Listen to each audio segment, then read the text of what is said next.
የግብርና መረጃ አገልግሎት ነው። ለምግብ ገብስ 01ን ይጫኑ። ለብቅል ገብስ 02ን ይጫኑ። ለበቆሎ 03ን ይጫኑ። ለማሽላ 04ን ይጫኑ። ለጤፍ 05ን ይጫኑ። ማለዳ በእርሻ ማሳቸው ላይ የሚገኙት እነዚህ አርሶ አደሮች ለመኸር እርሻ ዝግጅት ላይ ናቸው። ለዚህ ዝግጅታቸው በያዟት አነስተኛ የሞባይል ስልክ አማካኝነት የ8028 የአጭር መስመርን በመጫን የአካባቢያቸውን የዝናብ ሁኔታና የሚስማማቸውን የምርጥ ዘር አይነት በጥቂት ሰከንዶች ውስጥ ያገኛሉ። ይህ የዲጂታል ቴክኖሎጂ ተደራሽነት አርሶ አደሩ መረጃ ላይ የተመሰረተ ውሳኔ እንዲያስተላልፍ በማድረግ ዘመናዊ ግብርናን እያሰረጸ ይገኛል። ነፃ የስልክ መስመሩ በጣም አሪፍ ነው። ለምን ቤቴ ሁኜ ነው ይህን ትምህርት የማገኘው። ልፋት የለኝም።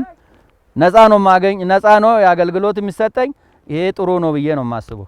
አርሶ አደሩ በቤቱ ሆኖ ስለ ምርጥ ዘርና ስለ ማዳበሪያ አጠቃቀም ስለ ወቅታዊ ዝናብም መረጃ በቤቱ ሆኖ እንዲያገኝ ያግዘዋል። ወቅታዊ መረጃ ስለሆነ ከአየር ኮንዲሽን ጋር ይሄ ምንድነው ሜትሮሎጂ ጋር ራሱ የተያያዘ ስለሆነ መሬቶችን በምን አይነት አግባቡ ማዘጋጀት አለበት፣ ወዴት ማረስ እንዳለበት ይህንን መረጃ እየተጠቀመ የአግድሞሽ ማርሶ መሬቱ በውሃም እንዳይበላ ዘሩም እንዳያልፍበት የዘር ወቅትም እንዳያልፍበት ጠቃሚ መረጃ ስለሆነ ይህን ሁሉም እንዲጠቀሙ አበረታታለሁ። ይህ አገልግሎት በተለይም አነስተኛ አምራች አርሶ አደሮች ወቅቱን የጠበቁና የተረጋገጡ የግብርና መረጃዎችን ያለምንም የገንዘብ ክፍያ በሞባይል ስልካቸው እንዲያገኙ ታስቦ የተዘጋጀ ነው። 21 የሚሆኑ የሰብል አይነቶች አሉ። የእህል ሰብል አለ፣ የፍሩት አሉ፣ ፐልስ ኤንድ ኦይል የምንላቸው አሉ፣ የቅባትና አገዳ የቅባት እህሎች አሉ እና ስለነዛ ከቅድመ ዘር እስከ አጨዳ ድረስ ያሉ ተሞክሮች ትምህርቶች አሉ። አንድ እሱን ደውሎ የሚያገኙበት ነው። ይህም በ6 ቋንቋ ይገኛል። በአማርኛ፣ በኦሮምኛ፣ በትግርኛ፣ በወላይትኛ፣ በሲዳምኛና በሶማሊኛ ቋንቋዎች ይተላለፋል። በኢትዮጵያ ግብርና ትራንስፎርሜሽን ኢንስቲትዩት የሚመራው ይህ የጥሪ ማዕከል ቀድሞ ከተቀረጹ የድምጽ መረጃዎች ባሻገርም አርሶ አደሩ ለሚያነሳቸው ጥያቄዎች ምላሽ ይሰጥበታል። አርሶ አደሩ ደውሎ ያዳምጣል። ደውሎ ካዳመጠ በኋላ ተጨማሪ መረጃ ቢፈልግ በ300 ወረዳዎች ውስጥ የሰለጠኑ የግብርና ባለሙያዎች አሉ። ስለዚህ ጥያቄውን ቀርጸው ይዞ ሲስተሙ ለነዛ የግብርና ባለሙያዎች ይልካልና እዛው የጥሪ ማዕከል ውስጥ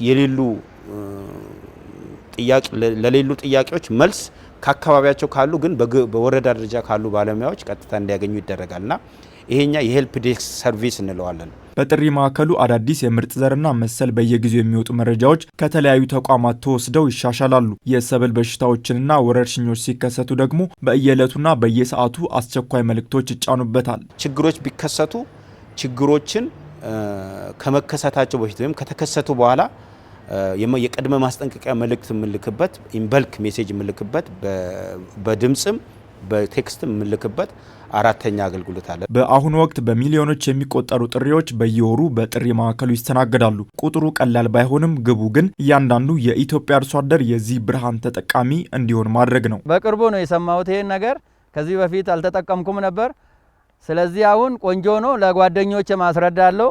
ይሄንን ትምህርት አግኝተው እንዲጠቀሙ ትምህርት እንዲወስዱ አደርጋለሁ ማለት ነው።